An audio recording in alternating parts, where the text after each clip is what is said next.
Welcome to Striking Perspectives, a panel discussion in a casual fireside chat mode with Dave Weinstein, Associate Dean for Education and Mobilization at the Stanford Doerr School of Sustainability.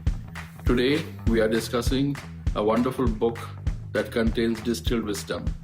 This is a book by Sanjay Purohit, the Chief Curator at Societal Thinking, and Anjali Hans and Navin Vasan as its co-curators. This book has ignited insights for many. This is an invitation to you to embrace new ideas that you can grab it, take it, and use it.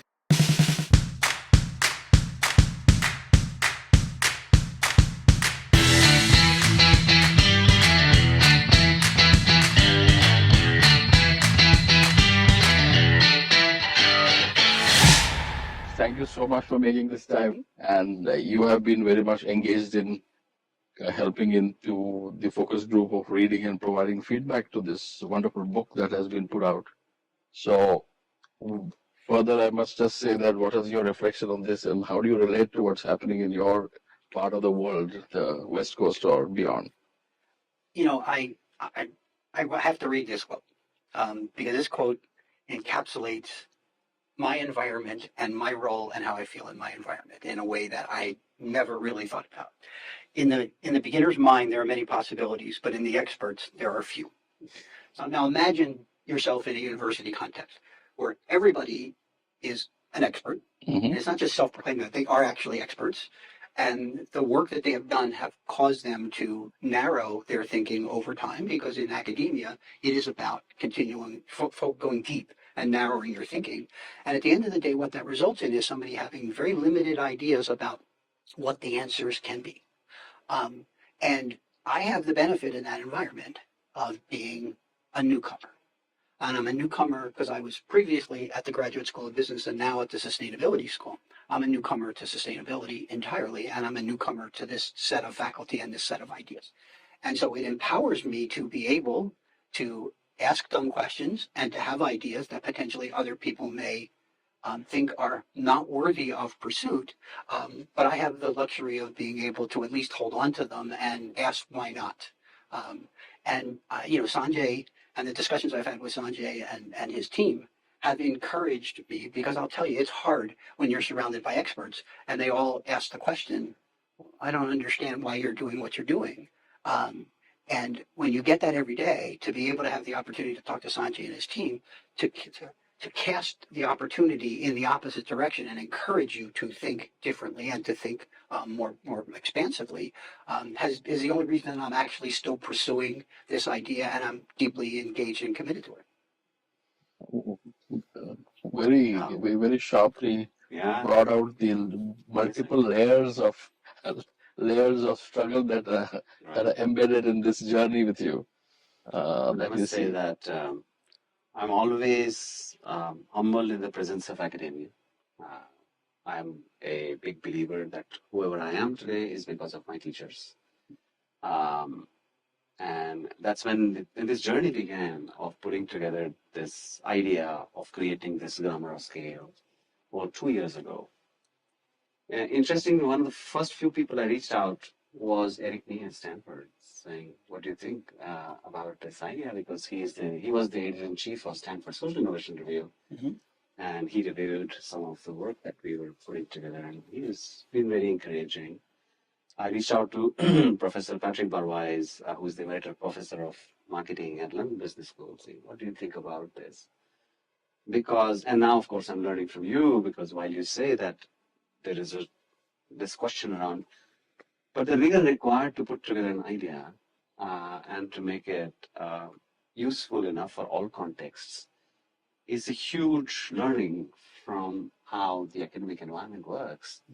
And so it's been a blessing in many ways to put this together while we were working with change leaders and different sectors, etc. But this essential piece of the jigsaw puzzle has been very powerful. And now for you to work with you, and where you are looking at furthering your mission that you have set out on, and this becoming sort of a friend in the journey, and useful when it is, and sometimes not, is very, very encouraging. As we've been discussing some of these ideas over the last our engagement and our conversations, I am kind of intrigued by your intense passion for agency. And one of the chapters here was agency fuel scale and vice versa. But I'd love to hear your reflections on agency and scale and how do you see that relationship? My passion for it is very much born out of my observations about what I've seen in the sustainability movement and the information that's shared. Because basically, what you read every day is the enemy of agency. It the news coverage, the information that people read basically fuels a sense of hopelessness and helplessness.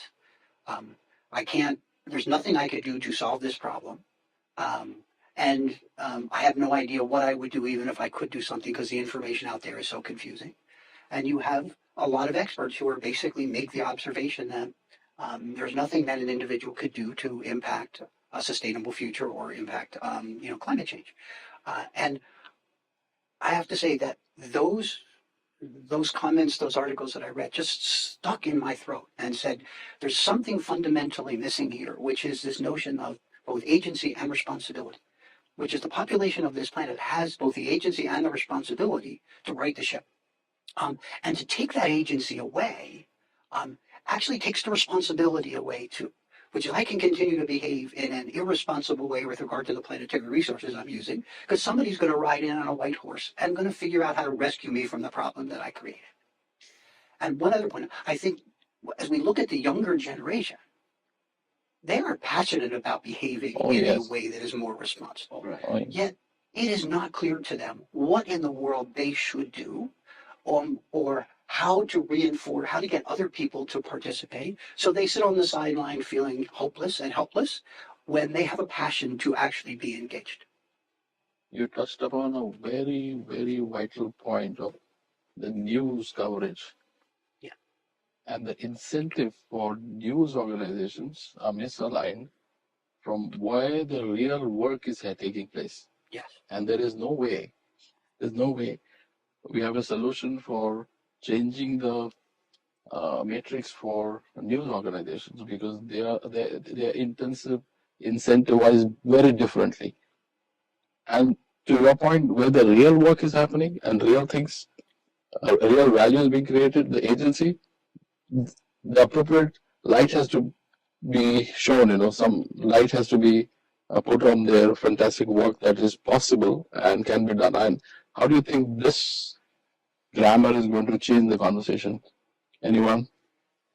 I think part of the beauty of agency is feeling a sense of pride for the things that you can do when you take agency. Self-propelled.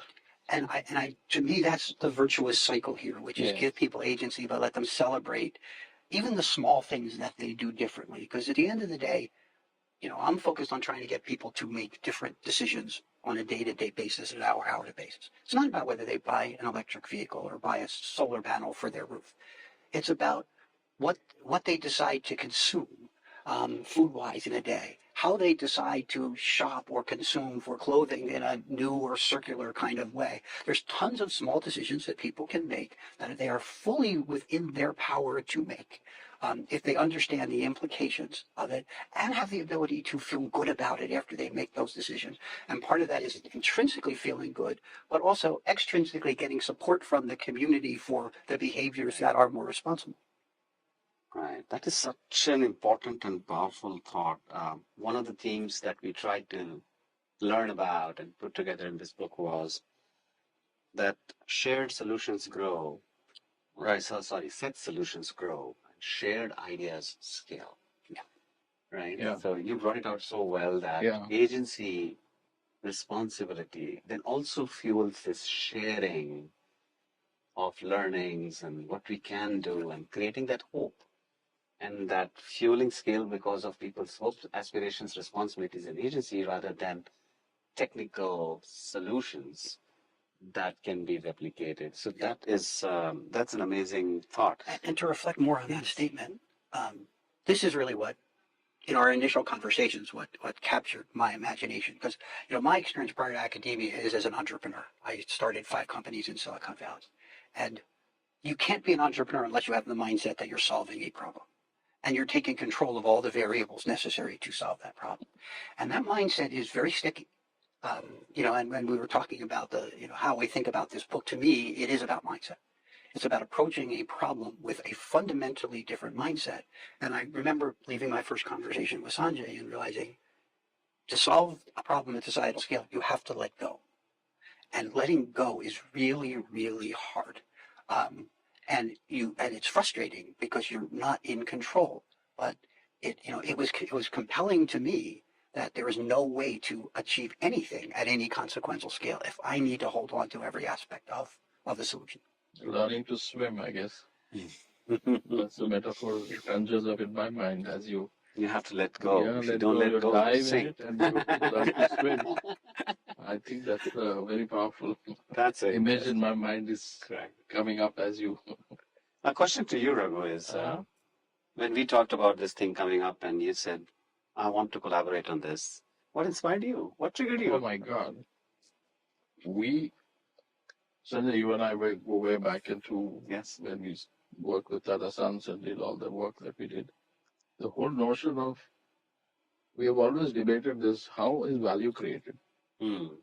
And it is not so easy to figure out how the value is recognized and realized.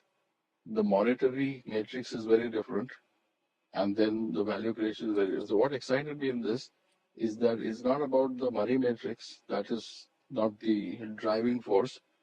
But as I started and created this striking ideas, new company after moving out of my previous avatar, the purpose statement is very clearly crafted that we want to create value for anybody and everybody associated with us, not necessarily driven by monetary matrix alone. And it's a stated purpose that we have tried to capture. When an opportunity like this to come by to collaborate, I can readily see that there is value which is not measured monetarily, and there will be a huge uptake in that area. Right. In fact, some of the areas we have struggled and created something like for some of the clients, we gave them a golden key because the budgets are stretched or whatever it is. We'll accommodate, we'll figure it out but we handpick only few people who are to work with. So it changes the whole paradigm of saying that we are not here.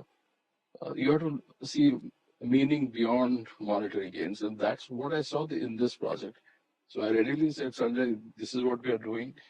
And here's the And we have golden to key. support you. And I will say that one of the biggest encouragement that I had is when Sanjay and his team chose to work with me. Oh, And I remember waking up that day and asking myself that question, in 5 different ways. Saying, okay, so how did they pick me? Do they work with everybody? Because clearly it felt very special to me, and it made a big impact on my conviction to what I was doing, because I have immense respect for the things that this team believes and has accomplished, and to apply that energy to my mission is a lesson. thank you. Dave, any message for the readers in summary? Yeah, it's interesting. I think it's obvious in the way you laid this out. This is not a book to read. This is not a book for somebody to say, I need to check this box and to say, I read this book. This is a book for somebody to say, I want to read, a few pages, a few passages, and I want to process that information and think about how that, agrees or conflicts with how I view the world, and let it seep in and have the ability to impact your mindset as you go forward. Because if you consume it too quickly, I think you lose that ability to truly understand the impact on mindset. Because mindset is sticky and it's hard to change, and it takes a lot of mental processing to get there. Absolutely. Wow. Thank you. Awesome. You summarized the purpose of the book so well. So well. Thank you so much, Thank you. Dave. Thank you so much.